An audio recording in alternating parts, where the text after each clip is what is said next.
कब बनाया। श्री राम जब लंका गए और रावण से युद्ध होने लगा, तब रावण की सेना पराजित होने लगी और रावण उदास रहने लगा। तब रावण की माता कीकशी ने रावण से कहा कि तुम्हारा एक भाई अहिरावण पाताल लोक में रहता है, तुम उसके पास जाकर सहायता करने के लिए कहो। अहिरावण बहुत ही मायावी है, वह तुम्हें इस युद्ध में विजय प्राप्त करा सकता है। तब रावण ने अपने भाई अहिरावण के पास जाकर सहायता मांगी। उधर विभीषण को इस बात का पता चला तो उन्होंने हनुमान जी से कहा कि आज की रात राम और लक्ष्मण के लिए बहुत भारी है, इसलिए तुम्हें उनकी रक्षा करनी होगी, क्योंकि हमारा मायावी भाई अहिरावण आज किसी का भी रूप धारण करके श्री राम और लक्ष्मण को हानि पहुंचा सकता है, इसलिए राम लक्ष्मण के पास किसी को भी मत जाने देना। तब विभीषण की बात सुनकर हनुमान जी राम लक्ष्मण की रखवाली में लग गए। उधर अहिरावण दशरथ जी का रूप धारण करके श्री राम और लक्ष्मण से मिलने आए, परंतु हनुमान जी ने दशरथ जी से कहा आप सुबह आना, इस समय श्री राम और लक्ष्मण के पास नहीं जाने दूंगा, क्योंकि वह आराम कर रहे हैं। दशरथ जी लौट गए। इसके बाद विभीषण ने आकर पूछा कोई मिलने आया था। तब हनुमान जी ने विभीषण को सारी बात बताई। तब विभीषण ने कहा वह दशरथ जी नहीं थे, अहिरावण था, और विभीषण जी चले गए।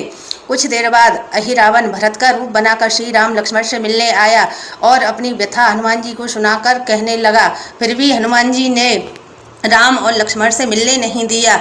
फिर कुछ देर बाद विभीषण हनुमान जी के पास आए और वही प्रश्न किया। तब हनुमान जी ने सारी बात विस्तार से बताई। तब विभीषण चले गए। अब अहिरावण विभीषण का रूप धारण करके आया और हनुमान जी से कहने लगा बहुत रात बीत गई है, श्री राम लक्ष्मण को देख लेता हूँ। इस पर हनुमान जी ने विभीषण को श्री राम लक्ष्मण के पास जाने दिया। मौका पाकर अहिरावण राम लक्ष्मण को पाताल लोक ले गया। कुछ देर बाद विभीषण ने आकर हनुमान जी से राम लक्ष्मण के बारे में पूछा तो हनुमान जी बोले कुछ देर पहले तुम ही तो आए थे, राम लक्ष्मण को देखने गए थे। तब विभीषण को शंका हो गई और वह राम लक्ष्मण को देखने गए तो वहां राम और लक्ष्मण नहीं थे, परंतु एक सुरंग बनी थी जो पाताल लोक तक जाती थी। हनुमान जी उसी सुरंग में प्रवेश कर गए। वहां जाकर देखा तो गंदगी का ढेर लगा था। हनुमान जी ने अपना एक मुख शुकर का बनाया और गंदगी को साफ किया। दूसरी जगह नागों के झुंड थे तो हनुमान जी ने दूसरा मुख गरुड़ का बनाया और नागों का भक्षण किया। तीसरी जगह मांस ही मांस था तो हनुमान जी ने तीसरा मुख सिंह का बनाया और मांस को खाया।